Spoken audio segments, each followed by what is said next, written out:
So good morning जी students, कैसे हैं आप सब? बढ़िया। कल अपन एलसीआर सर्किट की बात कर रहे थे, उसमें दो केस पढ़ा। अगर एक्सएल की वैल्यू ज़्यादा है एक्ससी से तो ये प्रेरकीय प्रकृति का परिपथ होता है, यानी कि वीएल जो है वो डोमिनेटिंग होता है, यानी वो अपनी तरफ से उसका मान जो है वो ज़्यादा होता है, वीसी कम पड़ जाता है।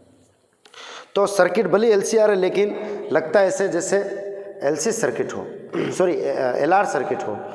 और दूसरा केस मैंने आपको होमवर्क के तौर पर दिया था, आई होप आपने वो सॉल्व किया होगा। उसमें क्या था कि वीसी का मान थोड़ा ज़्यादा रखना था वीएल के बजाय, यानी एक्ससी ज़्यादा है एक्सएल से, तो वो धारतीय प्रकृति का था। क्योंकि वीएल कम होने की वजह से परिणामी तो नीचे ही आया, तो वो सर्किट कैसा लगता है जैसे कि आरसी सर्किट हो। तो ऐसे सर्किट को धारतीय प्रकृति का सर्किट कहते हैं। अब अपन केस 3 पढ़ते हैं। केस थर्ड क्या है कि यदि एक्सएल बराबर हो जाए एक्ससी के, अर्थात आई का गुणा करने पे एक्सएल इंटू आई तो वीएल, एक्ससी इंटू आई तो वीसी, तो वीएल और वीसी क्या हो जाए, बराबर हो जाए, तब यह स्थिति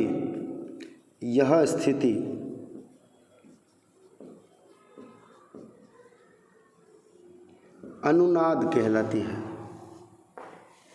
या इस स्थिति को अनुनाद की स्थिति कहते हैं, रेजोनेंस।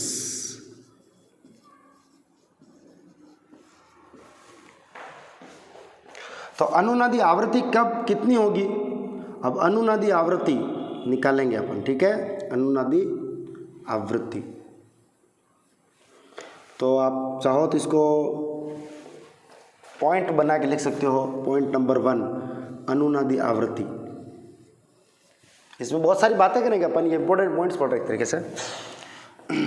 तो रेजोनेंस फ्रीक्वेंसी की कैलकुलेशन कैसे देखेंगे कि चूँकि अभी अपन ने देखा कि एक्सएल इक्वल टू होना चाहिए एक्ससी के, यानी कि ओमेगा एल इक्वल टू होना चाहिए 1/ओमेगा-सी के। पता है ना, एक्ससी का मतलब तो 1/ओमेगा-सी होता है और एक्सएल का मतलब होता है ओमेगा एल। तो अगर ओमेगा उधर भेज दूँ तो ओमेगा का मान क्या आ जाएगा, ओमेगा इंटू ओमेगा स्क्वायर बराबर 1/LC। तो आपकी जो अनुनादी आवृत्ति आएगी, अनुनादी कोणीय आवृत्ति, वो आ जाएगी 1/√LC। और अनुनादी है, रेजोनेटिंग एंगुलर फ्रीक्वेंसी है, इसलिए इसको ओमेगा आर बोल रहा हूँ, ठीक है। यूँ मत कहना कि आर कहाँ से आ गया, अनुनादी। तो मैं लिख रहा हूँ अनुनादी कोणीय आवृत्ति और कोणीय आवृत्ति में क्या अंतर है? कोणीय आवृत्ति मतलब कोणीय वेग ओमेगा, क्योंकि इसकी विमाज होती वो भी प्रति सेकंड यानी हर्ट्ज जैसी होती है, इसलिए। और क्योंकि आपको पता है ओमेगा बराबर होता है 2πf, सर्कुलर मोशन पढ़ा था, तो f बराबर क्या हो जाएगा, ओमेगा/2π, यानी कि यहाँ 2πf में से f बचा जाएगा तो 2π नीचे चला जाएगा। तो अनुनादी आवृत्ति क्या हो जाएगी, ये तो हुआ अनुनादी कोणीय आवृत्ति। और अब मैं बता रहा हूँ अनुनादी आवृत्ति, यानी कि स्मॉल f, जिसको मैं f f r से लिखूंगा। r का मतलब है यहाँ पर रेजोनेटिंग फ्रीक्वेंसी, तो 1/2π√LC। अब समझ में आया कि LC दोलन में भी एक आवृत्ति आई थी, वो ये अनुनादी आवृत्ति है, ठीक है। बात समझ में आई आपको अच्छे से? श्योर। तो L और C आपस में क्या हो जाता है, बराबर हो जाते हैं, तब आपकी जो कंडीशन बनती वो ये बनती है। एक पॉइंट तो अपन ने ये पढ़ लिया। अब दूसरा पॉइंट पढ़ते हैं, पॉइंट नंबर 2, कि यदि, है ना, केस थर्ड में ये पढ़ लिया अपन ने, रेजोनेंस फ्रीक्वेंसी पढ़ लिया। अब अपन पढ़ रहे थे कि केस 1 के अनुसार यदि एक्सएल यानी कि वीएल ज़्यादा होता था, वीएल बड़ा होता था वीसी से, केस 1 के अनुसार, यानी प्रकृति कैसी होती थी, प्रेरकीय प्रकृति का परिपथ होता था। तो वीएल का मतलब क्या होता था,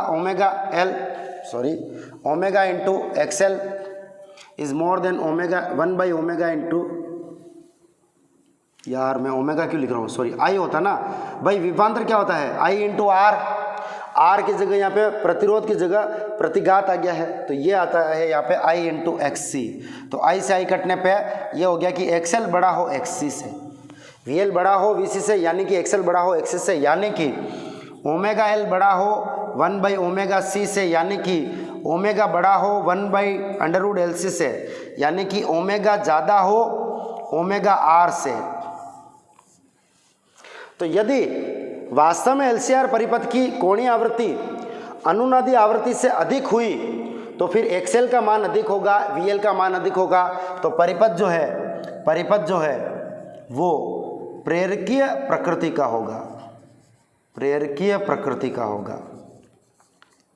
LCR परिपथ प्रेरकीय प्रकृति का होगा। और पॉइंट नंबर 3 नंबर पे कौन सा पॉइंट आ जाएगा कि यदि इसका उल्टा हो, है केस 2 के अनुसार, जो कि मैंने आपको होमवर्क दिया था कि यदि VL कम पड़ जाए, छोटा हो ऊपर और VC नीचे ज़्यादा हो, ये अनुनादों की स्थिति नहीं है। अनुनाद की स्थिति में तो ये दोनों बराबर होंगे, ठीक है, और ये अनुनादी आवृत्ति आएगी। VL बड़ा है तो ये मैंने बताया था, ऊपर वाला बड़ा है नीचे वाला छोटा है, तो परिणाम ऊपर आएगा। तो ये थी प्रेरकीय प्रकृति का प्रतिरोध। L डोमिनेटिंग है और C डोमिनेटिंग है, यानी C का प्रभाव ज़्यादा है तो VC ज़्यादा है। तो बताओ ये क्या होता है I इंटू XL और ये क्या होता है I इंटू XC, यानी कि I से तो I धारा तो सेम में कट जाएगी परिपथ में, तो XL कम पड़ जाए, XC ज़्यादा हो जाए। यानी कि अगर मैं ओमेगा L और ओमेगा C रखूं तो इस प्रकार से मैं कह सकता हूं कि ओमेगा का मान जो है वो कोणीय आवृत्ति से कम पड़ जाए, अनुनादी आवृत्ति से कम पड़ जाए। अच्छा, कोणीय आवृत्ति के साथ साथ मैं ये वाली आवृत्ति भी लिख सकता हूँ, कौन सी? सिंपल आवृत्ति। अनुनादी आवृत्ति से आवृत्ति अधिक हो तो प्रेरकीय, अनुनादी आवृत्ति से आवृत्ति का मान कम हो तो परिपथ की प्रकृति कैसी होगी? LCR परिपथ धारतीय प्रकृति का होगा। LCR परिपथ धारतीय, ये धारिता वाला जो है वो डोमिनेटिंग चल रहा है, वो बड़ा चल रहा है अभी, है ना, धारतीय प्रकृति का होगा। ठीक है, तीनों स्पेशल केस समझ में आए आपको? फिर से कंडीशन समझ में आई अच्छे से? तो अपन ने ये पहले भी लिखा था, पर पहले सिर्फ और सिर्फ VL और VC की तुलना में लिखा था। अब मैंने अनुनादी आवृत्ति की तुलना से भी बता दिया है कि आवृत्ति अनुनादी आवृत्ति से अधिक हुई तो प्रेरकीय, कम हुई तो धारतीय। चलिए कितने पॉइंट हुए? 3 पॉइंट। चौथा पॉइंट मैं फिर से लिखूंगा, फिर से एक बार बीच में ओमेगा की तुलना के लिए धारतीय और प्रेरकीय परिपथ ले लिया, लेकिन अब मैं फिर से अनुनादी आवृत्ति के लिए आता हूं। ठीक है, ध्यान से सुनना। अनुनादी आवृत्ति पर जो E का सूत्र होता था, याद करो क्या होता था? VR का square plus VL minus VC का होल स्क्वायर। अब मैंने ये क्यों लिखा? क्योंकि मैंने तो फर्स्ट केस पढ़ा था VL माइनस VC, जब आपने सेकंड केस लिखा होगा तब VC माइनस VL कर दिया होगा। ठीक है, खैर उससे फर्क नहीं पड़ता, दोनों के लिए जनरल केस ये है। तो ये लगभग माइनस है, यानी कि यहाँ से इसमें से ये माइनस करो, या फिर ज़्यादा ये हो तो इसमें से ये माइनस करो, कोई फर्क नहीं पड़ेगा। ठीक है, अब ध्यान से सुनना, चूंकि अनुनादी आवृत्ति पर VL बराबर क्या होता था? VC। तो देखोगे ये पद तो क्या हो जाएगा, ये वाले टर्म जो हो जाएगी वो क्या हो जाएगी? 0 हो जाएगी। तो E बराबर क्या आ जाएगा? E बराबर आ जाएगा VR का स्क्वायर का अंडर रूट प्लस 0 का तो कोई मतलब ही नहीं है, और 0 जोड़ो चाहे नहीं जोड़ो कोई मतलब नहीं है, तो VR का स्क्वायर भी है, अंडर रूट भी है, तो E बराबर क्या आ जाएगा? VR, अर्थात संपूर्ण विभव पतन प्रतिरोध के सिरों पर होगा, प्रतिरोध के सिरों पर होगा। एक चीज तो ये, दूसरी चीज ध्यान से सुनना, चूंकि पूरा E जो है वो VR है, तब धारा I व विभव E के मध्य कलांतर शून्य होगा। क्यों शून्य होगा भाई? L और C तो आपस में लड़ मरे, कट मरे, बराबर और विपरीत, खत्म, सिर्फ R बचा आपका, तो E बराबर VR ओनली।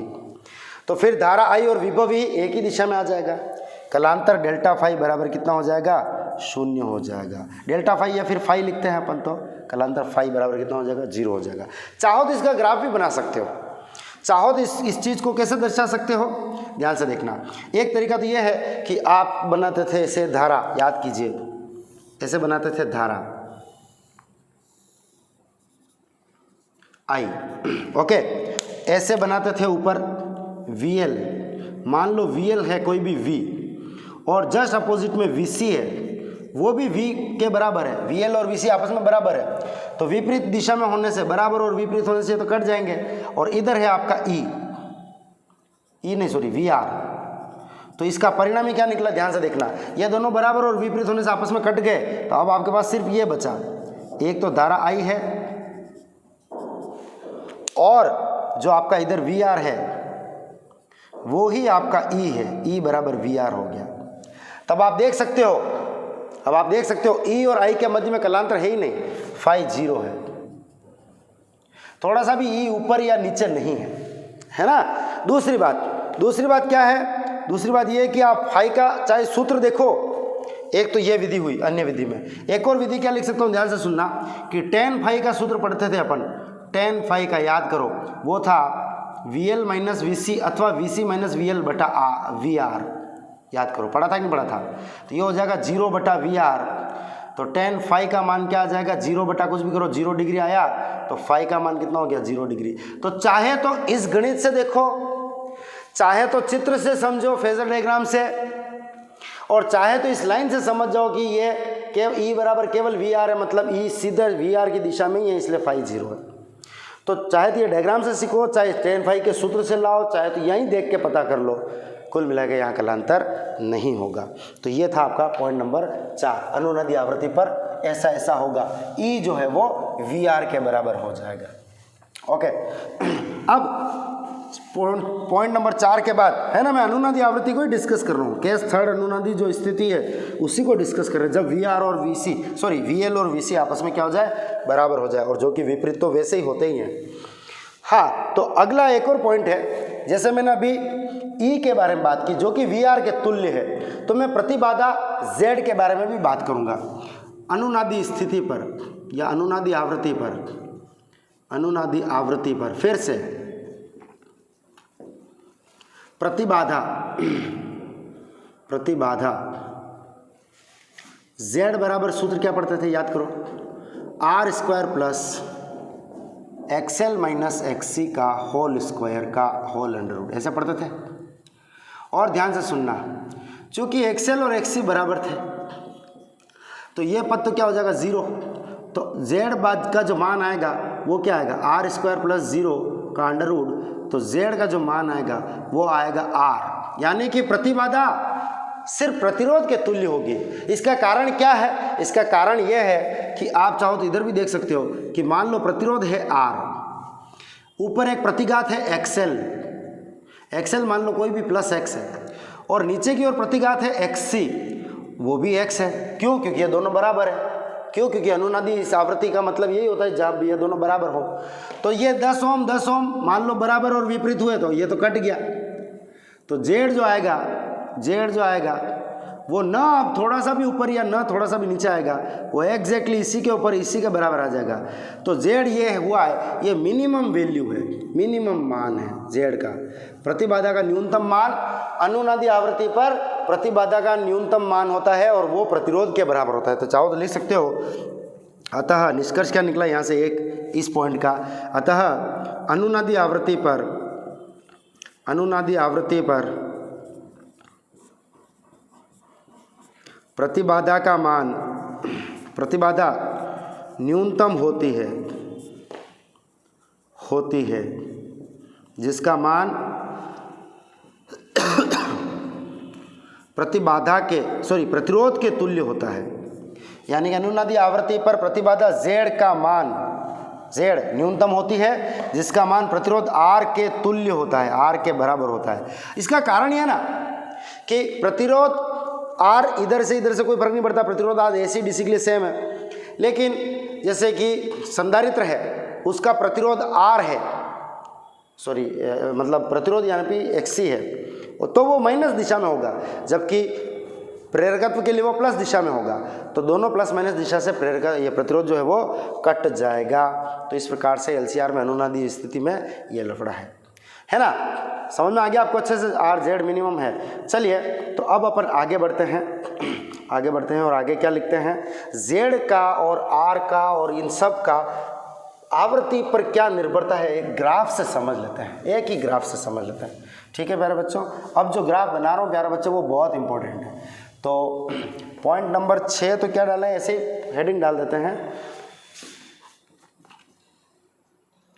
प्रतिबाधा Z, प्रतिरोध R, प्रतिघात x, दोनों तरह के प्रतिघात आ गए। ठीक है, इसमें कि तथा लिखना चाहिए था मुझे, प्रतिबाधा, प्रतिरोध तथा प्रतिघात की आवृत्ति f पर निर्भरता।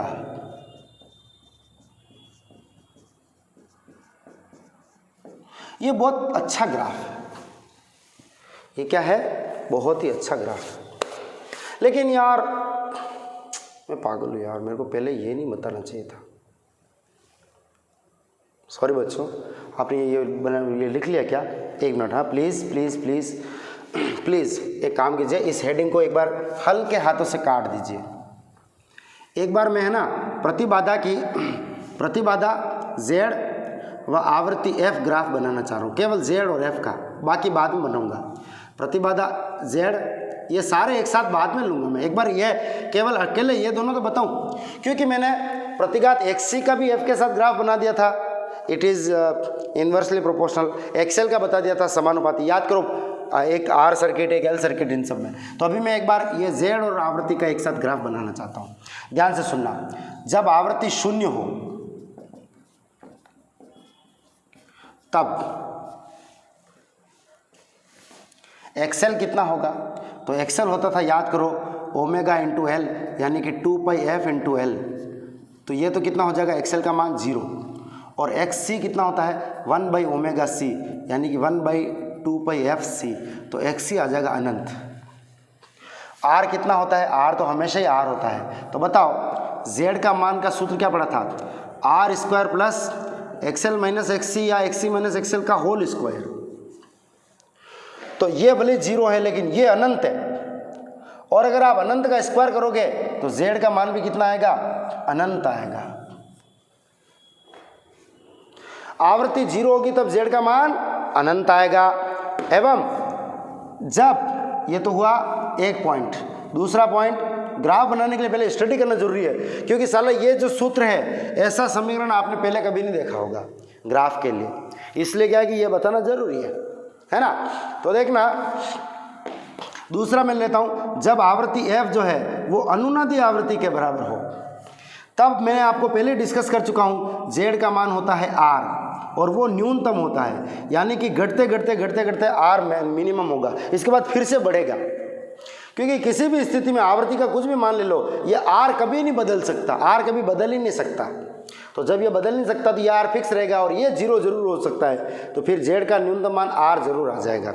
और थर्ड पॉइंट हो जाएगा कि जब आवृत्ति में 0 से बढ़ाते बढ़ाते FR तक आया और बढ़ाते बढ़ाते बढ़ाते बढ़ाते रन तक ले जाऊं, यानी कि जब F बराबर अनंत हो जाए, आवृत्ति अनंत हो जाए, तो मैं काम करता हूँ, ये चीज़ मैं फिर से यहाँ लिखता हूँ, थर्ड पॉइंट है ना, आप आगे लिखना है, उसे मैं नहीं मिटाना आपको, ठीक है। तो इस बार क्या है कि XC जो है, जब F का मान अनंत रखेंगे तो 1/अनंत क्या होता है पता है, 1/अनंत 0 होता है, तो ये तो 0 हो गया। लेकिन ये 2πfl में OF ऊपर ही जा रहा है और इसका मान अनंत है, तो फिर ये अनंत हो जाएगा।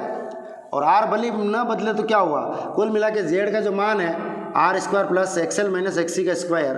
अब लफड़ा क्या है कि आवृत्ति अगर बिल्कुल नहीं थी तो ये अनंत था, आवृत्ति घटते घटते घटते घटते जब अनंत हो गई तब ये अनंत हो गया, ये भले 0 हो गया।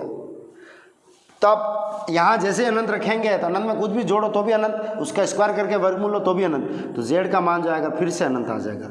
तो अब आप देख सकते हो ग्राफ कैसे बनेगा। 0 आवृत्ति पे ग्राफ अनंत से कम होना शुरू होगा, कम होते होते जब आवृत्ति का मान FR के बराबर हो जाएगा तब कम से कम मान होगा, और फिर बढ़ते बढ़ते जब अनंत आएगा तब वापस से अनंत पे पहुंचाना उसको। तो बताओ अब ये 3 पॉइंट से आप इसके ग्राफ को कैसे बनाएंगे, इस ग्राफ को कैसे बनाएंगे सोच के बताओ। मैं बताऊं, चलो मैं बता देता हूँ, कोई बात नहीं। तो आप देख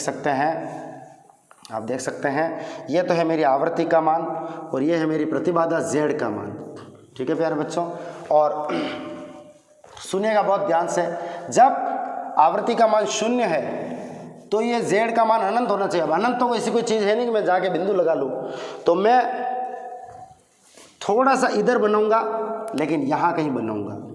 इसका मतलब अगर ये 0 होता तो अनंत पे टच होता, और 0 नहीं है तो थोड़ा पास में है। इस प्रकार से कम होते होते होते होते होते एक जगह ऐसी होगी कि ये लास्ट z का मान इस जगह से इतने ओम से कम नहीं हो सकता। z प्रतिबाधा ओम में होगी, 1 ओम, 2 ओम, 10 ओम, 20 ओम, 50 ओम, 60 ओम, लाख ओम, हजार ओम, लाख ओम, करोड़ ओम, है ना। तो कम से कम जो होगा वो उसका मान होगा r, न्यूनतम मान, z मिनिमम। और ये कब होगा? जब आवृत्ति बढ़ते बढ़ते f का मान FR हो जाएगा, यानी कि अनुनादी आवृत्ति हो जाएगी। इसके बाद इससे कम आवृत्ति है तो भी z का मान बढ़ेगा और आवृत्ति 0 पे अनंत जाएगा, और इससे ज़्यादा आवृत्ति है तो भी z का मान बढ़ेगा। लेकिन ये ग्राफ बिल्कुल ऐसा नहीं आएगा, बहुत सारी बुक में ऐसा भी दे रखा है, गलत है। क्योंकि अगर ये सिमेट्रिक ग्राफ होगा तो सोचो ना, इस हिसाब से तो f से 0 पे गए तो अनंत, अगर सिमेट्रिक होगा तो f से 2f पे वापस अनंत हो जाना चाहिए था, लेकिन 2f पे अनंत नहीं होता है। ये अनंत कब होता है, कितना दूर जाके होता है? जब इधर वापस अनंत होता है तब, यानी कि इधर तो f से 0 पे थोड़ा सा दूर जाते ही अनंत पे पहुंच जाएगा तो शार्प कर्व होगा ऊपर, लेकिन इधर f से अनंत तक जाने के बाद ही अनंत पे पहुंचेगा, तो इधर ग्राफ थोड़ा इस तरह से चलेगा। तो z का ये प्यारा सा ग्राफ आपको दिख रहा है क्या अच्छे से? हाँ, पक्का, श्योर, कोई दिक्कत तो नहीं? ये ग्राफ इस अक्ष के टच नहीं करना है, सिमेट्रिक नहीं बनाना है। 2 बातें ध्यान रखनी है, चाहे किसी भी बुक में कुछ भी लिखा हो। मैं कह रहा हूँ ना ये ऐसा क्यों है, जो एक एक चीज़ एक्सप्लेन कर चुका हूँ। तो ये तो था ZF ग्राफ। अब मैं काम करता हूँ, प्रतिबाधा होती क्या है? ओवरऑल एक तरह का नेट प्रतिरोध हो गया है। प्रतिरोध, प्रतिघात दोनों मिलके जो अवरोध बनता है वो है प्रतिबाधा। तो बताओ प्रतिबाधा क्या करती है? धारा को कम कर देती है, क्योंकि धारा का सूत्र होता है E/Z, है ना। जहाँ प्रतिरोध ज़्यादा वहाँ धारा कम बहेगी। तो अगर मैं धारा का आवृत्ति के साथ ग्राफ बनाऊँ तो क्या होगा बताओ? धारा का आवृत्ति के साथ ग्राफ बनाऊँ तो क्या होगा? तो आप चाहो तो अगली हेडिंग डाल सकते हो, धारा I आवृत्ति F ग्राफ।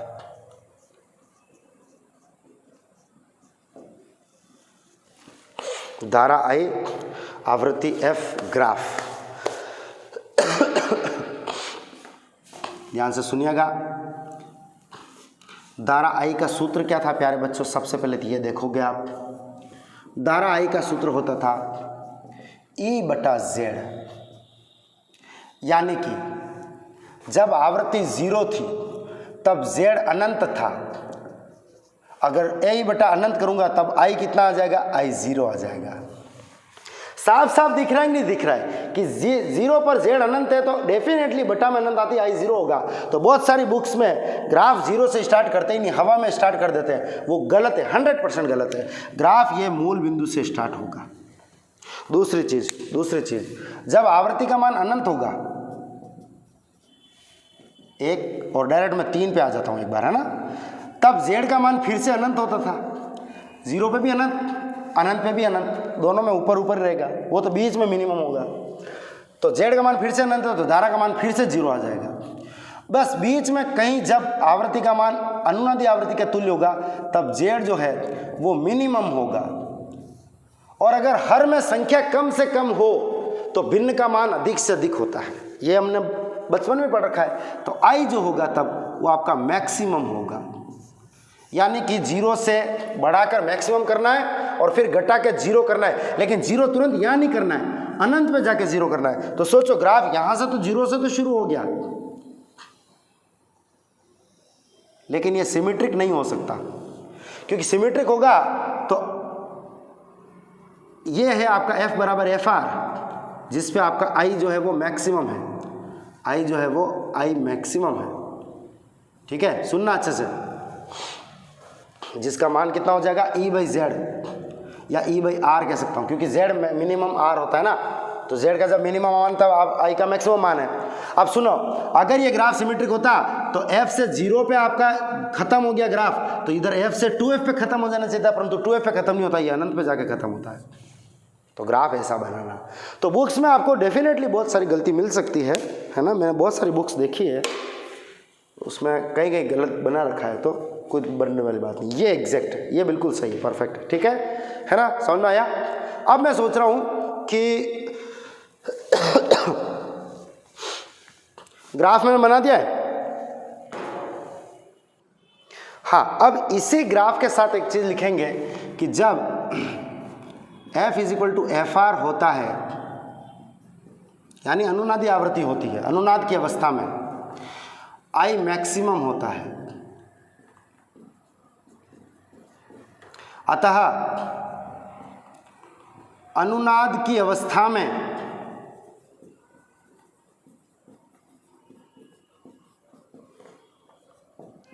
LCR परिपथ को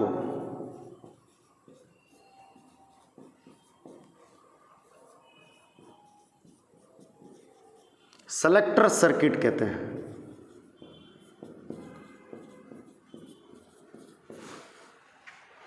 मतलब ये अब अपने मन ने छलनी बना ली है। छलनी क्या बना ली है, एक पर्टिकुलर एक रेंज से क्या कर देंगे अपन, इधर कम कम धारा है, जाएगी नहीं धारा, एक तरीके से बहुत कम, बह ही नहीं रही, कम आवृत्ति की धारा बह ही नहीं रही, बहुत कम मान है उसका, और अधिक आवृत्ति की धारा भी बह ही नहीं रही, बहुत कम मान है उसका। मेन जो धारा बह रही है वो कौन कौन सी बह रही है, जो अनुनादी स्थिति की यानी कि प्रॉपर इस आवृत्ति की धारा है वही बह रही है।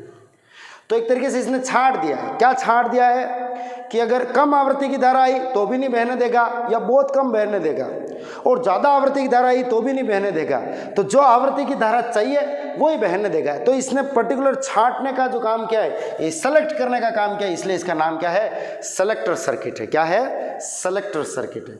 चलिए, तो अब एक बार मैं इसमें कोई और चीज़ पढ़ाऊँ, मैं सोच रहा हूँ वो मैंने जो पहले हेडिंग डलवाई थी वो चीज़ पढ़ा देता हूँ। क्या है, प्रतिबाधा Z, प्रतिरोध R और प्रतिघात X का आवृत्ति पर निर्भरता है ना। तो अब हेडिंग डालेंगे प्रतिबाधा Z,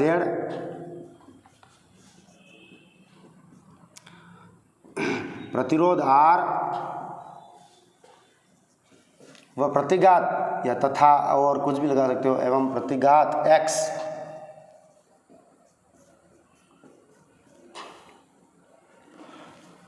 की आवृत्ति पर निर्भरता, या फिर पर आवृत्ति का प्रभाव, कुछ भी लिख सकते हो, पर आवृत्ति का प्रभाव या की आवृत्ति पर निर्भरता, आवृत्ति F पर निर्भरता या पर आवृत्ति का प्रभाव, कुछ भी लिख सकते हो, है ना, कि आवृत्ति का इन पर क्या प्रभाव पड़ेगा अथवा ये आवृत्ति पर कैसे निर्भर होते हैं, एक ही बात है, ठीक है। सुनिएगा ध्यान से। मेरे प्यारे प्यारे बच्चों, ये जो है ये बहुत ही इंपॉर्टेंट है। हेडिंग लिख ली हो तो मैं वापस से मिटा दूं, क्योंकि मेरा ग्राफ थोड़ा ऊपर तक जा सकता है। हाँ बिल्कुल, सुनिए, ये आवृत्ति है, सुनना अच्छे से प्यारे बच्चों। सारे ग्राफ मैं ऑलरेडी पढ़ा चुका हूं, बस बुक में बोर्ड पर्पज से क्या कर रखा है, इन सबको एक साथ मिक्स कर दिया। अपन भी अभी मिक्स करेंगे, ठीक है, ठीक है। तो अपन क्या कर लेते हैं, आवृत्ति पर अलग अलग क्या क्या निर्भर कर रहा है वो बना लेते हैं। एक बात बताओ, सबसे पहले बताओ, प्रतिरोध जो R होता था, प्रतिरोध R, मान लो किसी LCR परिपथ का प्रतिरोध R है, क्या ये आवृत्ति पर निर्भर होता है?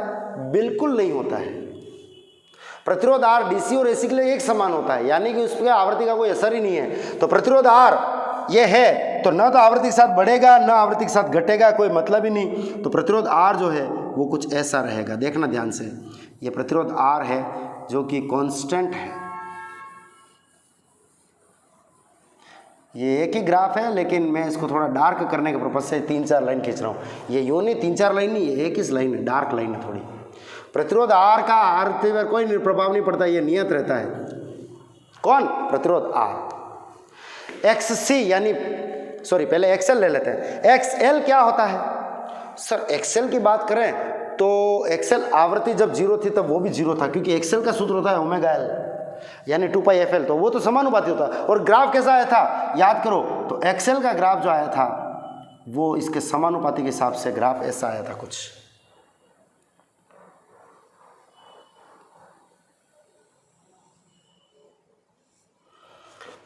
सॉरी प्यारे बच्चों, 2 मिनट रुकना है ना। सरल रेखा बनानी है, लेकिन मैं थोड़ा सा इसको तरीके से बनाना चाहता हूँ, इसलिए ये थोड़ा ठीक रहेगी। स्ट्रेट लाइन बनानी है, ठीक है। अब इसको अलग दिखाने के लिए मैं ऐसे थोड़ा सा अलग रूप दे रहा हूँ। यूँ मत सोचना कि ये कर्वेचर है, नहीं नहीं नहीं नहीं, ये परफेक्ट सरल रेखा है। एकदम सीधी रेखा है। परंतु क्या है कि तुम कंफ्यूज नहीं हो जाओ, इसलिए मैं बता रहा हूँ कि ये जो ऐसा स्प्रिंग जैसा दिख रहा है, ये XL के लिए ग्राफ खींच रहा हूँ मैं। अब क्या मेरे पास अलग अलग कलर नहीं है ना, यहाँ अलग, पहले तो तुम चौक पढ़ते थे, चौक से पढ़ते थे तो 4 कलर रखता था मैं ना, येलो, ब्लू, यस, ये एक्सेल जो होता है वो समानुपाती ऑफ फ्रीक्वेंसी होता है, आपको ही पता है। यस अब एक बात बताओ, XC क्या होता था? तो XC जो होता था वो व्युत्क्रमानुपाती ऑफ F होता था। यानी कि अभी बनाना मत, ये वाला ग्राफ मत बनाना प्लीज, रुक जाओ। देखो XC जो होता था वो कुछ ऐसा होता था, देखना।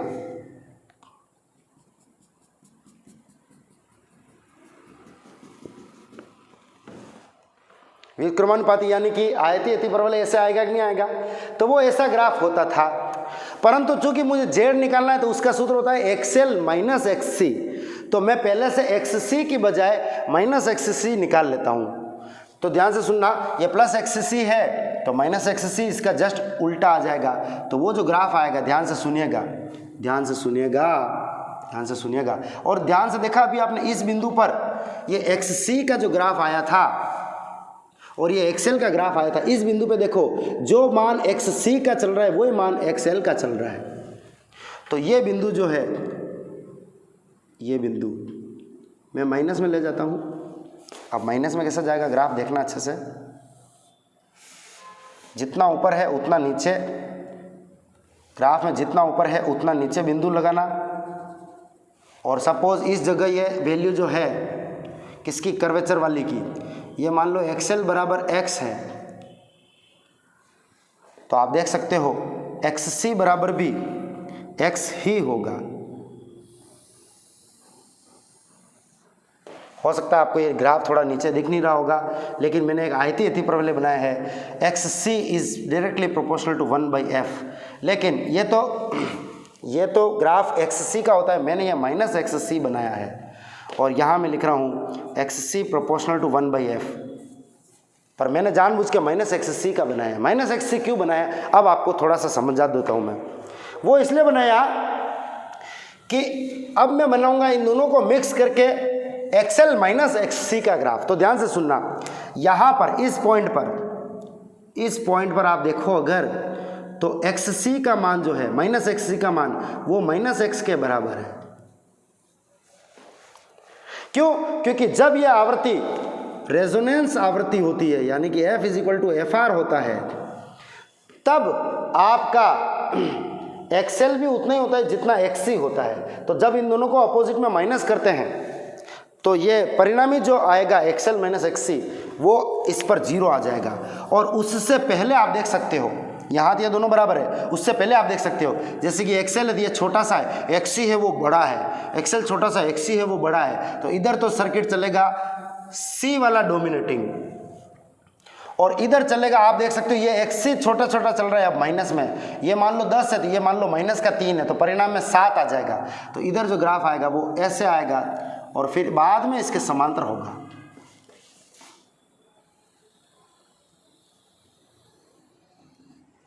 ये से बैंड बना दिया मैंने, थोड़ा बैंड, इतना बैंड नहीं है, ऐसे ऐसे सिंपल, फिर धीरे धीरे पैरेलल हो जाएगा ये। अब ये जो ब्लू लाइन बनाई है ये किसकी है, XL में से मैंने XC घटा दिया है, यानी कि इस प्लस वाले XL में माइनस वाला XC जोड़ दिया, XL माइनस XC हो गया और यहाँ पर XL माइनस XC खत्म हो जाता है। अब मैं बना रहा हूँ लास्ट Z का ग्राफ। तो आवृत्ति 0 पर Z भी क्या होता है, अनंत। और जब आवृत्ति F बराबर FR होती है तब Z का न्यूनतम मान कितना आ जाता है, Z का न्यूनतम मान आ जाता है R के बराबर हो जाता है। तो यहाँ लिख सकता हूँ मैं Z मिनिमम, ये मेरा है R। और इसके बाद क्या होगा, इसके बाद ग्राफ वैसे ही चलेगा जैसे पहले चल रहा था, ऐसे। तो देखा आपने, ये Z का ग्राफ है, ये ग्राफ Z का है, ये XL का है, ये R का है, ये माइनस ऑफ XC का है और ये ग्राफ XL माइनस XC का है। किसके सापेक्ष, X अक्ष की तरफ सिर्फ आवृत्ति आ रही है, Y अक्ष में आपका Z, R, XL, XC, XL minus XC चारों पांचों आ गए। ठीक है, तो ये ग्राफ ड्रॉ कर लीजिए। ड्रॉ कर लिया, चले आगे। चलिए तो ये अपन ने पढ़ा। अब अपन एक नया टॉपिक पढ़ते हैं जिसका नाम है अर्ध शक्ति आवृत्ति बिंदु, हाफ पावर, हाफ माइंड नहीं, हाफ पावर फ्रीक्वेंसी पॉइंट्स।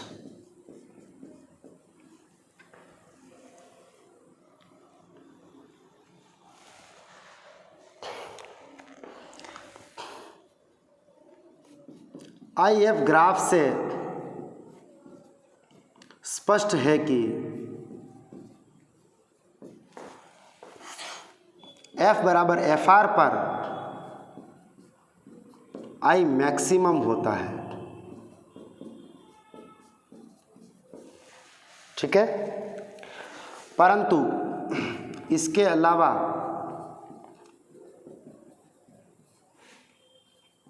दो बिंदु पर आवृत्तियां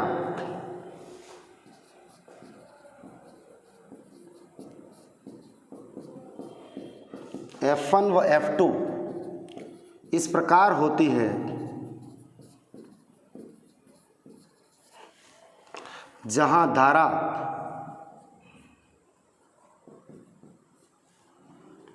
अपने अधिकतम मान की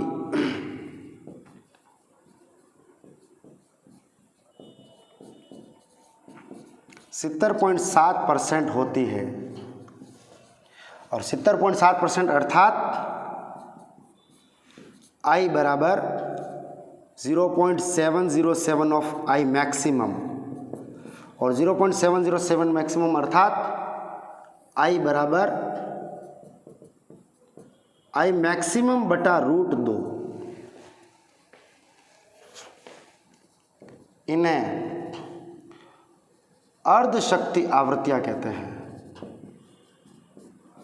अब लो, मैंने परिभाषा बिल्कुल अटपटे ढंग से लिखवाई है ताकि समझ में आए। अब इसको मैं एक संयोजित ढंग से समझाता हूं कि अर्ध शक्ति आवृत्तियां किसी LCR परिपथ में प्रवाहित होने वाली प्रत्यावर्ती धारा की वे आवृत्तियां हैं जिस पर धारा का मान अधिकतम मान का 1/√2 गुना होता है। तो वे आवृत्तियां हैं F1 F2 जिन पर धारा का मान मैक्सिमम मान का 1/√2 गुना होता है, यानी कि मैक्सिमम बटा √2। ये चीज समझ में आई? या फिर लिखवाऊं तो चलो लिख सकते हो। अर्थात दूसरे शब्दों में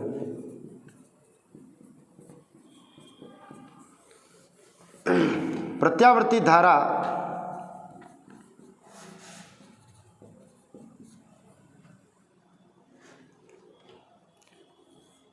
की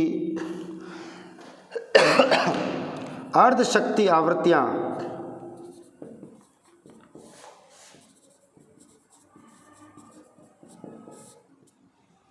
प्रत्यावर्ती धारा की अर्ध शक्ति आवृत्तियां वास्तव में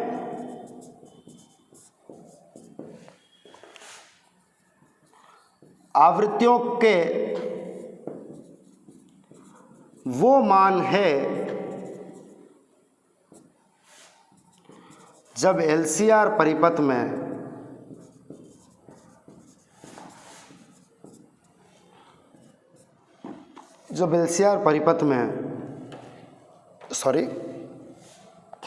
वास्तव में आवृत्ति वो मान है जब LCR परिपथ में बहने वाली धारा अपने अधिकतम मान की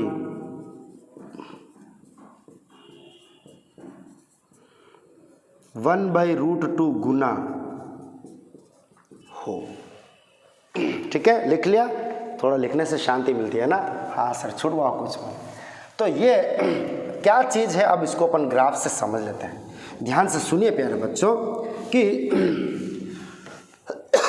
सॉरी, देखना चाहिए है ना कि आपने धारा का आवृत्ति पर निर्भरता वाला ग्राफ तो देख ही लिया था, IF ग्राफ। तो IF ग्राफ के अनुसार आपने देखा कि धारा आवृत्ति के अनुसार कभी बढ़ती है कभी घटती है, और जब आवृत्ति का मान अनुनादी आवृत्ति यानी कि F is equal to F R होता है, F is equal to F R आवृत्ति होती है, तब I मैक्सिमम होता है। तो I मैक्सिमम का 70% यानी कि ये I मैक्सिमम का जस्ट आधा है, तो 75% जस्ट इसका भी आधा में पहुंच जाएगा। 25, 50, 75, 100 ऐसे तो हुआ ना। इससे थोड़ा कम 70% पे यहाँ कहीं जब धारा का मान I मैक्सिमम बटा √2 गुना होगा, इस समय जो आवृत्तियाँ आएगी तो देख सकते हो इस समय दो आवृत्तियाँ आएगी। एक आवृत्ति ये आई F1 और एक आवृत्ति ये आई यहाँ पे। मेरा थोड़ा सिमेट्रिक नहीं बन रहा है, लेकिन थोड़ा सिमेट्रिक लगेगा, ज़्यादा नहीं। पूरा ग्राफ तो वैसे भी सिमेट्रिक होता नहीं है, टॉप पे थोड़ा सिमेट्रिक होता है। तो F1 और F2 ना, मैं काम करता हूँ ये ले लेता हूँ, चलो छोड़ो, ये F is equal to F R यहाँ लिख देता हूँ। ये F1 आवृत्ति और ये F2 आवृत्ति जो है, ये वो ऐसी आवृत्तियाँ हैं जहाँ पर धारा का अधिकतम मान की 1/√2 गुना होती है। ये अर्ध शक्ति आवृत्ति बिंदु कहलाती है। डायग्राम के नीचे ही एक पॉइंट बना लेंगे, बैंड चौड़ाई है, बैंड चौड़ाई। इसको इंग्लिश में बोलते हैं बैंड विड्थ। क्या बोलते हैं इंग्लिश में, क्या बोलते हैं प्यार से? Band width. तो लिखेंगे अर्ध शक्ति आवृत्तियों के अंतर को, अर्ध शक्ति आवृत्तियाँ एक नहीं होगी, दो होगी डेफिनेटली, क्योंकि ग्राफ बढ़ के वापस गिरेगा तो एक जाते समय भी आएगा मान और एक आते समय भी आएगा मान। तो अर्ध शक्ति आवृत्तियों के अंतर को, अर्ध शक्ति आवृत्तियों के अंतर को बैंड चौड़ाई कहते हैं, बैंड चौड़ाई कहते हैं। यानी कि बैंड विड्थ का जो मान है वो हो जाएगा F2 माइनस F1, यानी कि ये। आप ऐसे ग्राफ में यूं मत कर देना, सांप मत चला देना, मैं तो बता रहा हूँ ऐसे ही। ये देखो ये बैंड चौड़ाई है, F2 माइनस F1। अच्छा एक चीज़ और करोगे, एक काम मैं थोड़ा भूल गया था, है ना, हालांकि बुक्स में ये नहीं दिखेगा, मैं अपनी मर्जी से लगवा रहा हूँ इधर। अपने थोड़ी देर पहले ग्राफ बनाया था, F R ये था, है ना, Z ऐसे था चल रहा था, XL ऐसा था, माइनस XC ऐसा था और XL माइनस XC ऐसा कुछ चल रहा था। आपने F is equal to F R पर यहाँ लाइन बनाई थी एक, इस लाइन को थोड़ा बड़ा कर दो, एक चीज़ थोड़ा बड़ा करके इस लाइन के ऊपर यहाँ लिख दो। इधर क्या लिखना है, लिखेंगे अनुनाद की स्थिति, अनुनाद की स्थिति, ऐसे इस लाइन के ऊपर, ठीक है। जब F इज इक्वल टू क्या हो जाए, एफ आर हो जाए। और ध्यान से सुनना, अगर इसके इस तरफ जाएंगे तो ये जो इन दोनों का रिजल्टेंट आया था, कौन सा, वो ब्लू वाला ग्राफ जो बनाया था, देखो आप पीछे, नहीं तो वीडियो पीछे करके देख लेना। ये क्या था आपका XL माइनस XC, जबकि XC माइनस वाला इधर है और XL प्लस वाला ऊपर की तरफ था, है ना। तो ये ग्राफ देखो अनुनादी आवृत्ति से कम होने पे XC की तरफ दौड़ रहा है। तो यहाँ अगर यहाँ नहीं भर पा रही है जगह तो थोड़ा सा इसके नीचे लिख देना, टॉप पे लिख देना, जब F का मान FR से कम हो तो धारतीय प्रकृति है, धारतीय प्रकृति है। और इधर तो खूब जगह है कि जब F का मान FR से अधिक हो तो आप देख सकते हो ये 0 से ऊपर पॉजिटिव में जा रहा है, यानी XL जैसा जा रहा है, ये हो जाएगा प्रेरकीय प्रकृति, प्रेरकीय प्रकृति। या भाई मुझे ऐसा लग रहा है यार, तुम्हें समझ नहीं आ रहा है, पता नहीं मुझे ऐसी फीलिंग आ रही है। अगर वास्तव में आपके साथ ऐसा हो रहा है तो प्लीज़ तुरंत के तुरंत मुझसे बात करें। हालांकि 25 तारीख से शुरू हो रहा है, अच्छी बात है, लेकिन अपना ऐसे तो अभी ख़त्म हो जाएगा 25 को, है ना।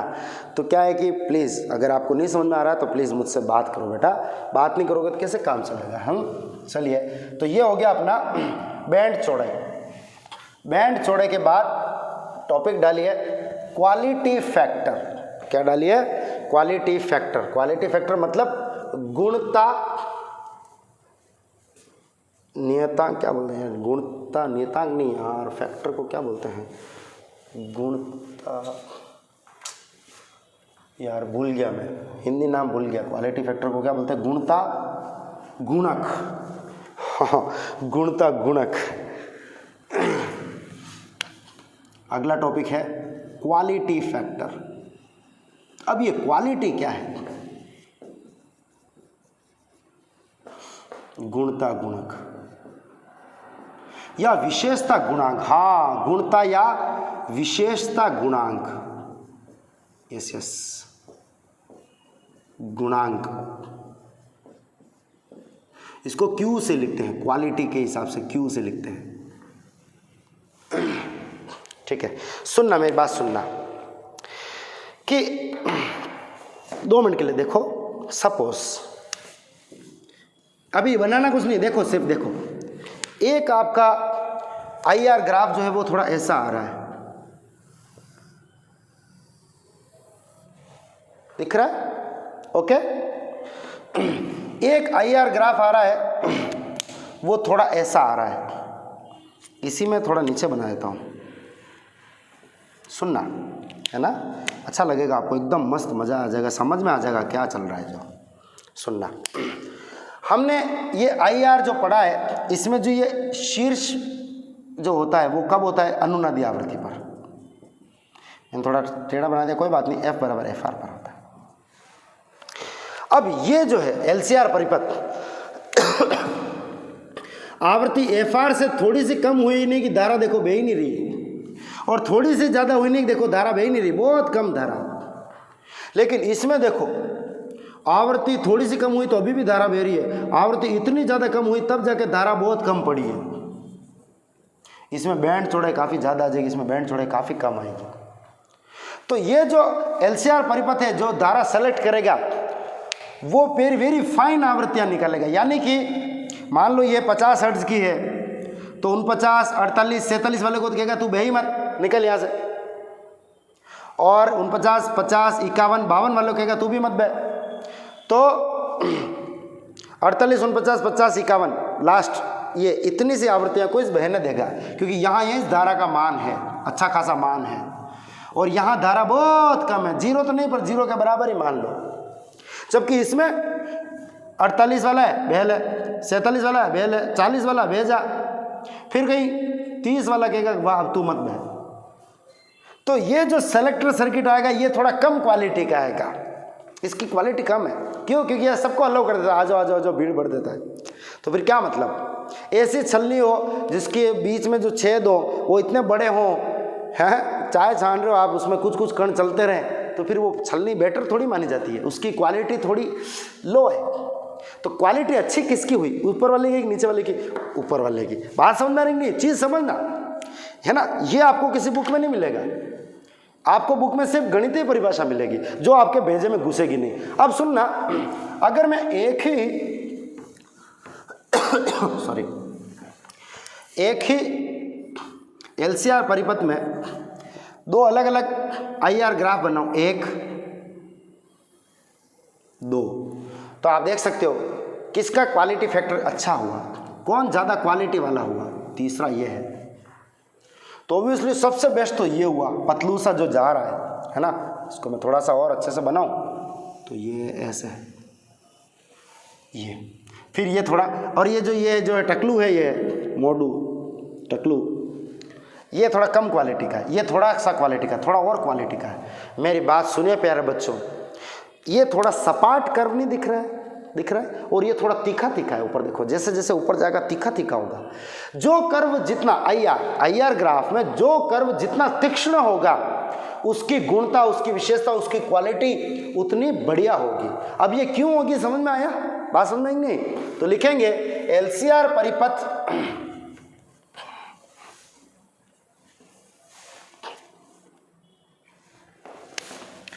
LCR परिपथ अर्थात सेलेक्टर सर्किट,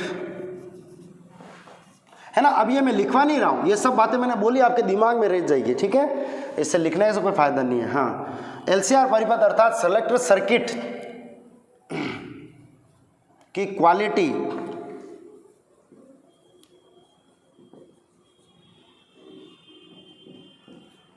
IF ग्राफ समझ गए, धारा और आवृत्ति ग्राफ में वक्र की तीक्ष्णता से है ना, कौन कितना शार्प है, कौन कितना फ्लैट है। फ्लैट काम का नहीं है, तीक्ष्ण यस काम का है।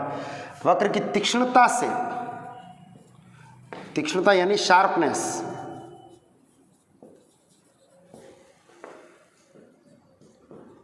मापी जाती है। अधिक तीक्ष्ण यानी कि उच्च क्वालिटी।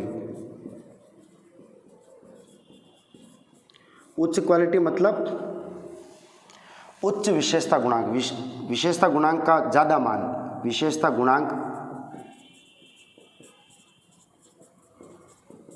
का अधिक मान। दूसरा सपाट वक्र, सपाट यानी कि फ्लैट, एकदम फ्लैट भी नहीं, थोड़ा सा यूं हल्का सा बम्प, एकदम स्मूथ है ना। सपाट यानी कि फ्लैट कर्व,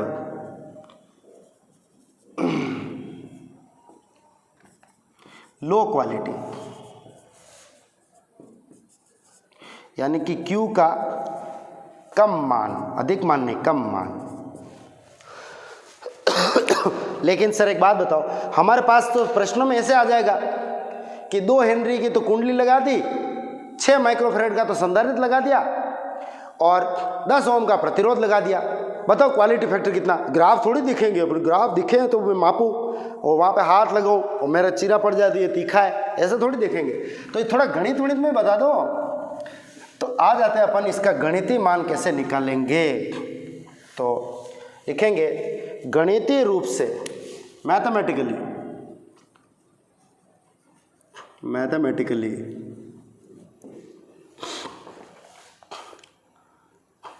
L यानी प्रेरकत्व अथवा संधारित्र, प्रेरकत्व या संधारित्र पर विभव पतन तथा प्रतिरोध पर विभव पतन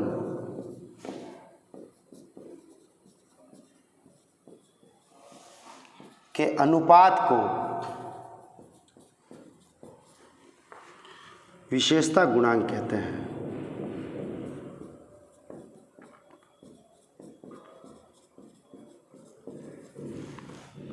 तो इसका मतलब Q जो है या तो आपका VL बटा VR है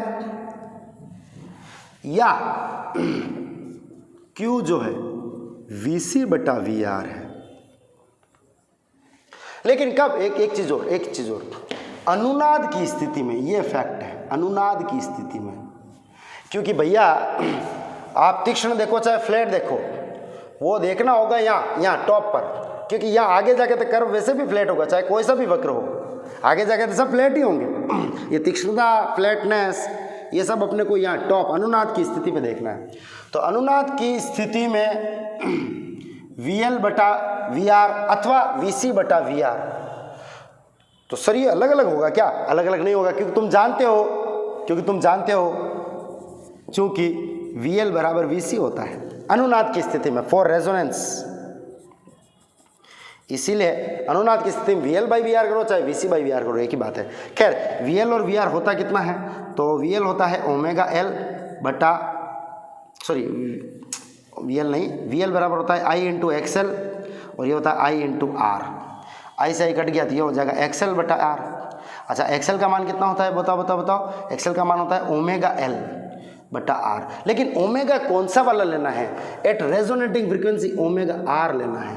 आपको ये नहीं दिख रहा होगा, बिंदु दिख रहा होगा, मैं कह रहा हूँ ओमेगा R है ये, ठीक है। अच्छा ओमेगा R का मान क्या था, तो वो तो सर 1 बटा, ओमेगा R का मान था 1 बटा अंडरवुड LC, गुड, L बटा ये क्या है R। मेरी बात ध्यान से सुनना, ऊपर L है, नीचे अंडरवुड L है। क्या L को मैं ऐसा लिख सकता हूँ अंडरवुड L स्क्वायर, क्यों सर भाई L स्क्वायर का अंडरवुड तो L होता ना, हाँ ठीक है लिख दो, बटा में अंडरवुड LC और R बाहर है, तो ये अंडरवुड में L स्क्वायर और ये एक L है तो कट जाएगा। तो Q का जो मान आया है मेरे पास, Q का मान जो आया है वो आया है 1/R ऑफ अंडरवुड L/C।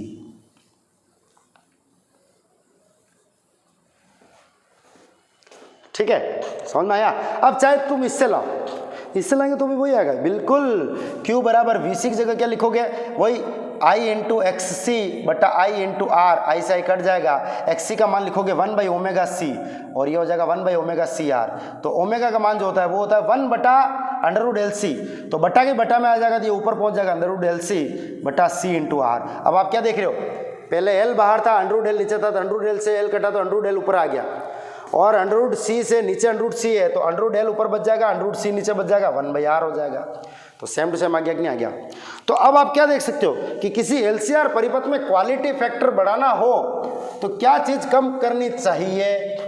देखो L और C को तो कम ज्यादा आप कर ही नहीं सकते, क्यों, उसका कारण क्या है, सुनना कि L और C तो अनुनादी आवृत्ति के हिसाब से फिक्स होंगे, क्योंकि L को जैसे ही बदला तो फिर C को भी उसी हिसाब से बदलना पड़ जाएगा, तो लफड़ा पड़ जाएगा, है ना। तो ये तो फिर L और C तो आप बदल नहीं सकते, तो आप लिखोगे यहाँ पर अतः किसी LCR परिपथ में प्रतिरोध का R का मान जितना कम होगा क्वालिटी फैक्टर यानी कि विशेषता गुणांक उतना ही अधिक होगा।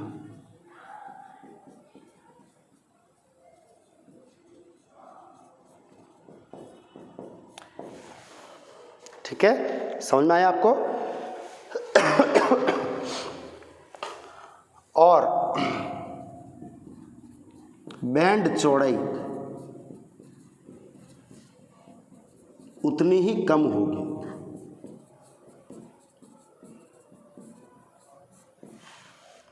तो बैंड चौड़ाई का मतलब उसे कह सकते हो कि कितना अपन टॉलरेंस रख रहे हैं कि हाँ इतनी चौड़ी धाराओं के मान अलाउड है, इतनी आवृत्तियाँ अलाउड है।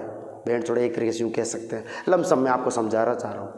तो फ्लैट हुआ तो बैंड चौड़ाई ज़्यादा आ जाएगी, यानी कि ज़्यादा आवृत्तियों को अपन ने अलाउ कर दिया, तो ये तो अच्छा सेलेक्टर नहीं हुआ, है ना। ठीक है, तो फिर अब मैं इसका ग्राफ बनाऊँ तो कैसा बनेगा, देखिएगा ग्राफ, बहुत प्यारा ग्राफ बनाऊंगा अब मैं, है ना। सोचिए अगर किसी में प्रतिरोध का मान अनंत हो जाए, किसी परिपथ में प्रतिरोध का मान अनंत हो जाए, मैं इधर क्या ले रहा हूँ, आवृत्ति F ले रहा हूँ, इधर क्या ले रहा हूँ, धारा I ले रहा हूँ। ग्राफ I और F में बनेगा सबसे पहले तो यदि R बराबर अनंत हो तो भैया L और C भले ही एक दूसरे को काट मरे, XC और XL माइनस होके 0 हो जाए, लेकिन Z का न्यूनतम मान R होता है। अगर R अनंत है तो Z भी अनंत है, तो धारा बहेगी नहीं। तो R बराबर अनंत के लिए ग्राफ तो धारा बहेगी नहीं, धारा हमेशा शून्य रहेगी, कोई मतलब ही नहीं। परिपथ कटा हुआ हो जैसे, बिल्कुल ऐसे फ्लैट ही चलेगा, कोई क्वालिटी नहीं, बिल्कुल छाटेगा ही नहीं यार, आने नहीं देगा धारा को। परिपथ कट गया है तो R बराबर अनंत के लिए तो फालतू में बनाया ग्राफ, धारा 0 आएगी। R बराबर मान लो मैं अत्यधिक उच्च लूँ लेकिन अनंत नहीं, लाख ओम 10 लाख ओम, तो धारा का ग्राफ कैसा आएगा देखना। सॉरी प्यारे बच्चों, थोड़ा सा उतावला नहीं होना है आपको। तो ये है R बराबर अनंत, ये है R अति उच्च,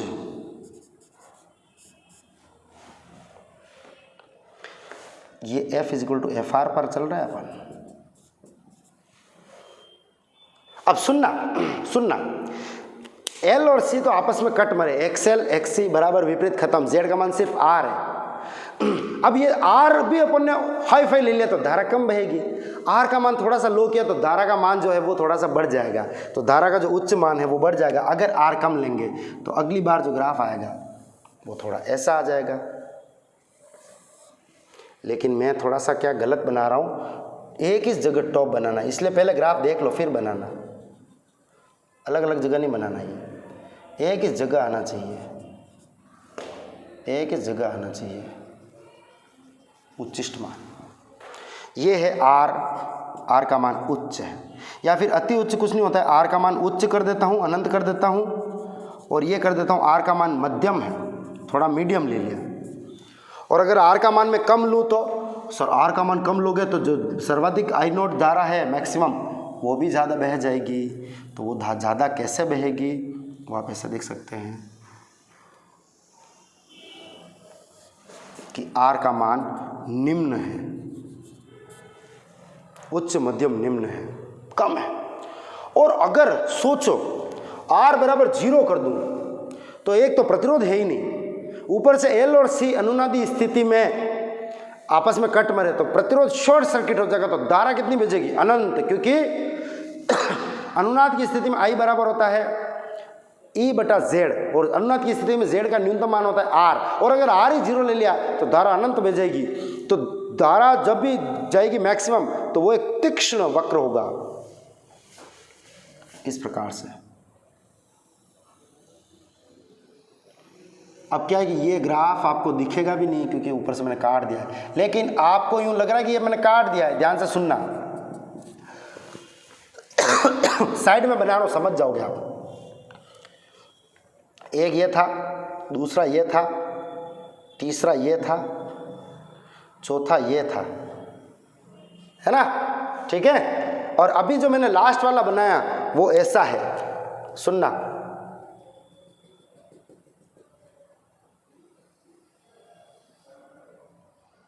ऊपर से कटा वही है, लेकिन क्यों?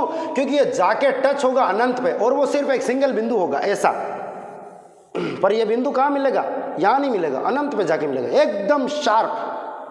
समझ में आ रहा है कि नहीं आ रहा है? तो ये तो एक आदर्श स्थिति हो गई। तो अब आप देख सकते हो जैसे जैसे R कम करते जा रहे हैं वैसे वैसे इसका क्वालिटी फैक्टर बढ़ता जा रहा है। तो ये R बराबर 0 पे ये काला वाला ग्राफ है, ये आपको हो सकता है बोर्ड से अभी आपको कट हो गया होगा, दिख नहीं रहा होगा। ठीक है प्यारे बच्चों, तो ये अपन ने इतनी सारी चर्चा की, एक सेलेक्टर सर्किट की क्वालिटी के बारे में चर्चा की। ठीक है, समझ में आ गया? आई होप आपको अच्छे से क्लियर हो गया होगा। चलिए अब अपन पढ़ लेते हैं। आज पूरा थ्योरी चल रहा है, क्वेश्चन है ही नहीं बिल्कुल। क्वेश्चन इतने दिन से चल भी नहीं रहे, आप देखा 4 दिन हो गए हैं। चलिए आगे बढ़ते हैं, एक छोटी सी चीज़ पढ़ लेते हैं। एसी परिपथ में शक्ति क्षय। चलिए तो हेडिंग डालेंगे एसी परिपथ में शक्ति क्षय। शक्ति भी एक तो धारा और विभव के मान बढ़ते घटते आ रहे हैं, तो शक्ति का सूत्र होता है V × I, P = V × I। याद करो जो अपन ने करंट इलेक्ट्रिसिटी पढ़ा था वैसे ही V की जगह यहाँ E आ जाएगा, विद्युत वाहक बल। लेकिन E और I के मान अलग अलग समय पर अलग अलग जगह है। तो एक तो उनका औसत होता है, एक उनका किसी पर्टिकुलर टाइम पर तात्क्षणिक मान होता है। तो शक्ति भी 2 प्रकार की पढ़ेंगे। सबसे पहला नंबर हो जाएगा तात्क्षणिक मान या तात्क्षणिक शक्ति। बड़ा सिंपल है, तात्क्षणिक शक्ति P बराबर क्या हो जाएगा? PT = किसी टाइम t पर PT, छोटा सा t लगाया है। E तात्क्षणिक E × I तात्क्षणिक I t। आप चाहो तो लिख सकते हो यहाँ साइड में P बराबर VI, वोल्टेज इंटू करंट। तो यहाँ वोल्टेज जो आपका है वो E है। E का तात्क्षणिक मान क्या था? E का तात्क्षणिक मान था E0 sin ωt। और I का तात्क्षणिक मान क्या था? अब एक लफड़ा है कि कौन सा वाला परिपथ लो, सिर्फ R वाला लो कि LCR वाला लो, क्या लो? मैं बात सुनो, सिर्फ R वाला लोगे तो क्या होगा? कलांतर 0 आ जाएगा, E और I एक ही दिशा में होंगे। सिर्फ L वाला लोगे तो कलांतर कितना आ जाएगा? 90 डिग्री। या सिर्फ C वाला लोगे तो भी कलांतर आगे पीछे से मतलब नहीं पड़े, कलांतर तो 90 डिग्री है। और जब मिक्स होता है LC या R, वो 90 से बीच में आता है। तो अपन एक जनरल स्थिति ले लेते हैं कि बीच में है। अब वो 0 भी हो सकता है, 90 भी हो सकता है, या 90 के बीच में कोई भी मान हो सकता है, वो बात की बात है। तो I का मान मैं लिख रहा हूँ I0 sin ωt + φ। ठीक है, कलांतर फाई के साथ अपन जनरल सूत्र पढ़ रहे हैं। ध्यान से सुनिएगा, E0 I0 तो क्या हो गया? साइड में हो गया। तो मैं ले रहा हूँ E0 I0, और ये sin ωt है, इसको मैं यहाँ लिख देता हूँ sin ωt। ठीक है, ये डबल रेखा वाला ये। और जो अंदर ये बचा है, ये कौन सा? ये ब्लू मार्कर वाला, ये मैं ब्रैकेट में लिख रहा हूँ। आपको पता है sin A + B का सूत्र क्या है? तो मैं एक बार, आप भी साइड में लिख लेना, मैं यहाँ थोड़ा ऊपर लिख रहा हूँ। सूत्र था sin A + B, भूल गए होंगे आप, 11 में एक बार पढ़ा था बस, है sin A cos B + cos A sin B। हाँ, बचपन में कभी सोचा नहीं था कि लाइट चली गई, लाइट आ गई, नॉर्मल सी लगते थे। हाँ, कभी लगा नहीं होगा कि इंजीनियर ने इतनी मेहनत की होगी, साइंटिस्ट ने इतनी मेहनत की होगी। साइन थीटा कोस थीटा पढ़ना पड़ता है। 10वीं तक ये भी नहीं सोचा था कि ये यहाँ पे भी काम आ सकता है, जो करंट चल रहा है आपका, है ना। चलिए, तो ये है आपके पास साइन ए मतलब ओमेगा टी, बी मतलब फाई। सूत्र क्या है? साइन है यानी कि sine omega t, cos B यानी कि cos phi, cos B plus अब कोस है यानी कि cos omega t, sine B यानी कि साइन फाई। तो ये आ गया आपके पास साइन ए प्लस बी का फॉर्मूला। तो ये आपके पास आ गया तात्क्षणिक शक्ति का मान। और भी आप चाहो तो इसको अंदर भेज के फाइनल ये लिख सकते हो, तात्क्षणिक शक्ति पी टी बराबर E naught I naught sine square omega t, sine into sine cos phi, plus ये पूरे ब्रैकेट के बाहर है तो ये पूरा अंदर भी गुणा होगा, E naught I naught sine omega t cos omega t, sine omega t cos omega t into sine phi. अच्छा, एक चीज़ और बताओ, अगर मैं इसमें आप इसके नीचे एक और लाइन लिखोगे, मेरी तरह आलसी नहीं बनोगे, एक और लाइन लिखोगे कि 2 का गुणा और भाग करने पर।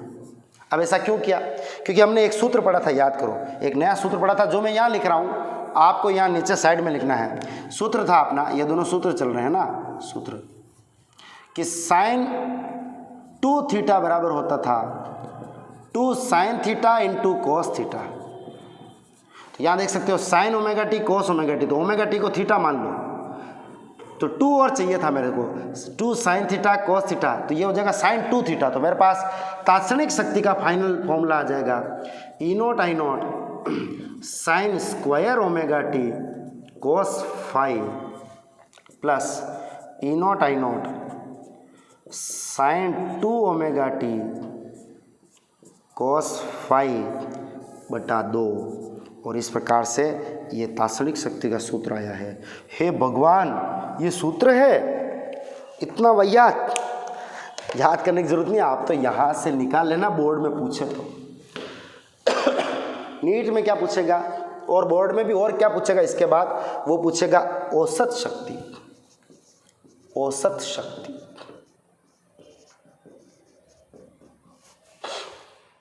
तो ध्यान से देखना पी एवरेज कैसे लाया जाएगा।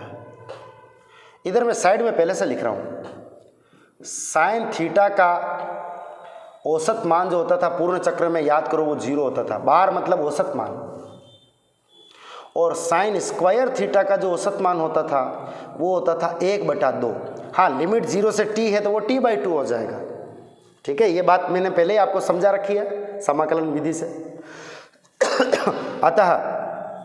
अतः पी एवरेज जो आएगा वो क्या आएगा, सुनना, ये जो सूत्र है ये पूरा वापस से लिखना है आपको।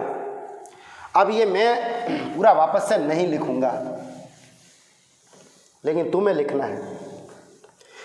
इसके बाद अतः करके ये लिखना है, पी एवरेज बराबर इसका एवरेज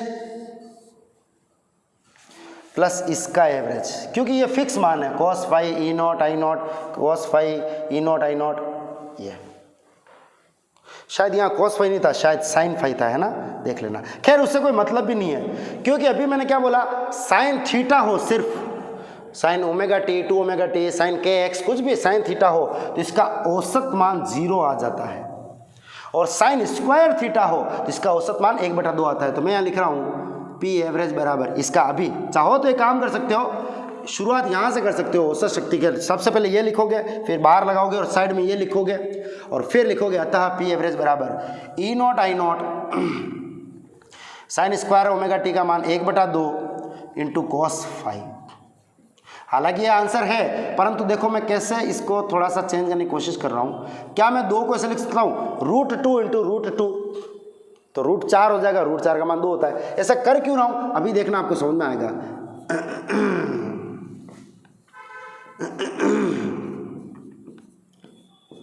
ओहो, ये बात है। तो ई नॉट बाई √2 क्या होता था, याद करो, तो ये होता था ERMS, ये क्या होता है IRMS इंटू cos फाई। तो ये औसत शक्ति का सूत्र आता है एक पूर्ण चक्र में। बात समझ में आई आपको अच्छे से? पक्का? श्योर? एक पूर्ण चक्र का औसत है, मतलब आधे चक्र का नहीं, फिर एक चक्र लो चाहे 2 चक्र लो चाहे 10 चक्र लो, जो भी है पूर्ण चक्रों का औसत है। क्योंकि फिर साइन थीटा का भी अपन ने पूर्ण चक्र में औसत मान 0 गिना है, बाकी आधे चक्र का औसत लफड़ा पड़ जाता है। औसत शक्ति का ये सूत्र होता है। तो औसत शक्ति की जगह अपन शक्ति देखते थे वहाँ पे तो v इंटू आई होता था, ये cos फाई क्यों आया? क्योंकि कभी कभी क्या होता है कि यहाँ वेक्टर टाइप चलता है, आई इधर ई इधर। शक्ति एक औसत, ये कौन सी है? एक अदिश राशि है, तो ये ई डॉट आई जैसा हो गया है। ए बी cos थीटा का सूत्र क्या होता है? ए डॉट बी, तो ये ई डॉट आई बन सकता है। हम इससे अब आगे इसके बारे में और चर्चा भी करेंगे। तो अब मैं क्या कर रहा हूँ, अब मैं एक काम कर रहा हूँ, विभिन्न सर्किट्स के लिए शक्तियों का मान ला रहा हूँ। आपको पता है विभिन्न सर्किट्स के लिए कलांतर का मान अलग अलग आया था। देखो, केवल आर के लिए फाई का मान 0 आया था कि नहीं? केवल एल के लिए फाई का मान 90 डिग्री प्लस में आया था। केवल सी के लिए फाई का मान माइनस में आया था।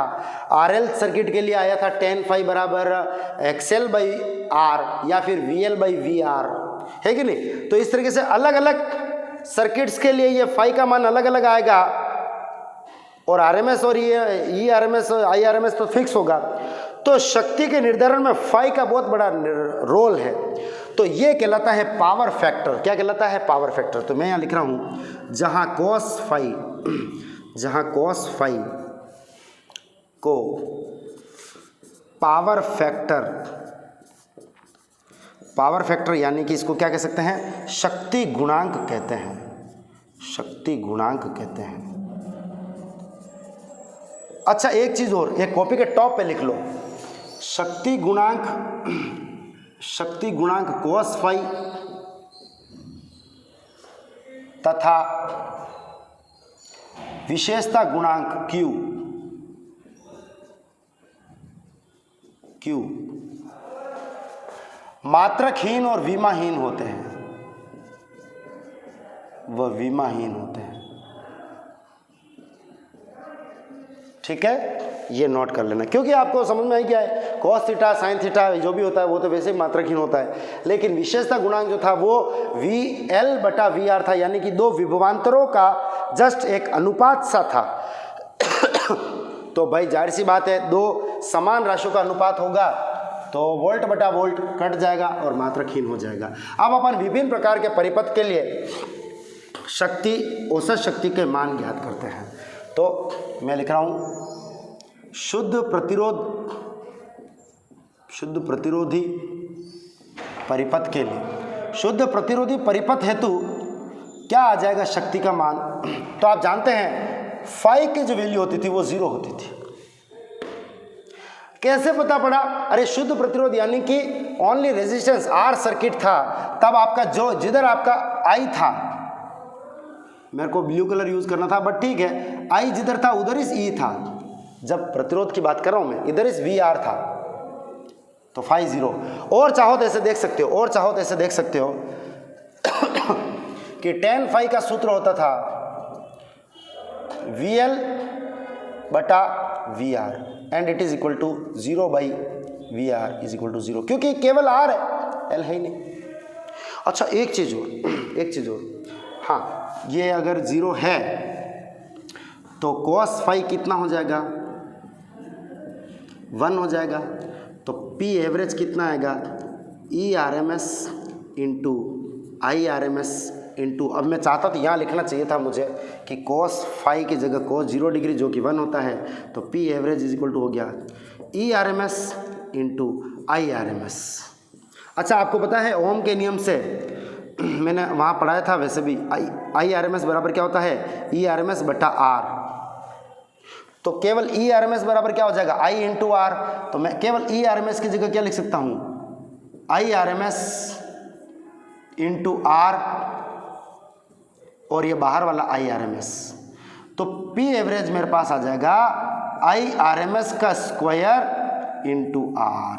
तो पावर के दो सूत्र पढ़े थे, VI I square into R, हालांकि एक और पढ़ा था V स्क्वायर बटा R। तो अगर मैं I की जगह E बटा R लिखूंगा यहाँ, तो E बटा R तो E स्क्वायर हो जाएगा। तो या एक और लिख सकता हूँ मैं, P एवरेज बराबर E RMS का स्क्वायर बटा R। तो ये तीन सूत्र हो गए। एक चीज़ मुझे और बतानी थी कि cos फाई का जो मैंने अभी मान लिखवाया था, कौन सा, शक्ति गुणांक के लिए, तो शक्ति गुणांक के लिए फिर से मैं एक चीज़ बताना चाह रहा हूँ, आप चाहो तो वहाँ थोड़ा मेंशन कर सकते हो, शक्ति गुणांक cos फाई का मान कैसे होगा। तो ध्यान से सुनना, इधर बात करूँ तो ये है R, ऊपर बात करूँ तो वो क्या है, XL माइनस XC।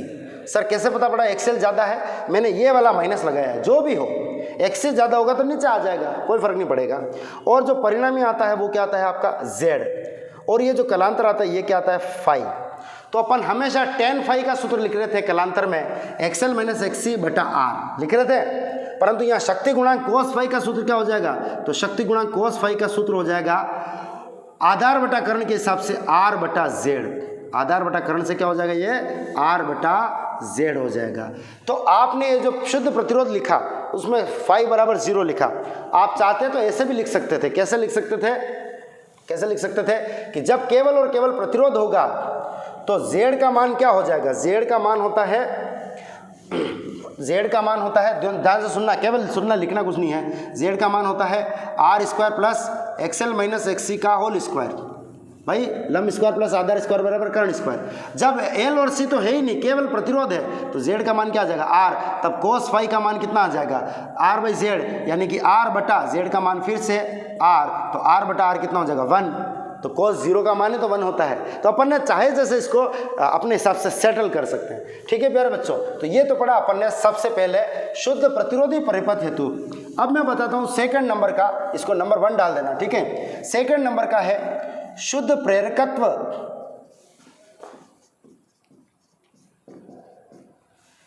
परिपथ हेतु,